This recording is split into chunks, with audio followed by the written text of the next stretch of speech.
শোন ভাই, এগুলো কি করতেছেন আপনি? এখন কাটিং করতেছি। এই কাটিংগুলো এগুলো এভাবে কাটার কারণ কি? এ বীজ বাইকা পাঠাচ্ছি আমাদের। এগুলো বীজ হিসাবে রোপণ করা হবে? হ্যাঁ, এখন কি রোপণ করার সময়? এখন তো রোপণ করতে হবে। এ হচ্ছে রোপণ করার নিয়মটা কিরকম? এই ওষুধ ওষুধ দিয়ে ভিজিয়া হুম, ড্রেন কেটে 1 পিস করে রুইতে হবে। আচ্ছা। তার আলুর মতো?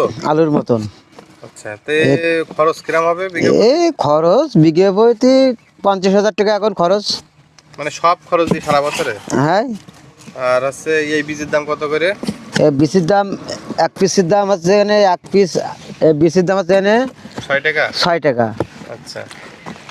আর হচ্ছে এইগুলো হচ্ছে কুরিয়ার সার্ভিসে কি সব জায়গায় পাঠানো হচ্ছে না? হ্যাঁ, সব জায়গায় পাঠাচ্ছি। তো এই বীজটা রোপণ করার পরে হুম, এই আখটা হদি কতদিন সময় লাগতে পারে? এই 1 বছরের মাথায় আখ উঠে যাবে।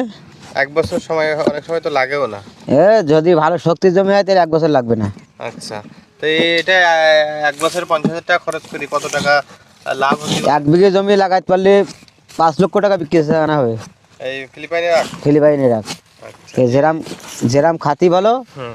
সেরাম মিষ্টি ভালো, সেরাম নরম। যে একবার খাবে সে আবার এই আখ খুঁজবে।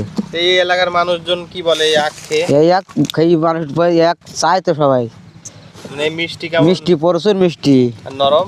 নরম, সিলি আঙুল দিয়ে নখ দিয়ে সিলা যাবে। আচ্ছা।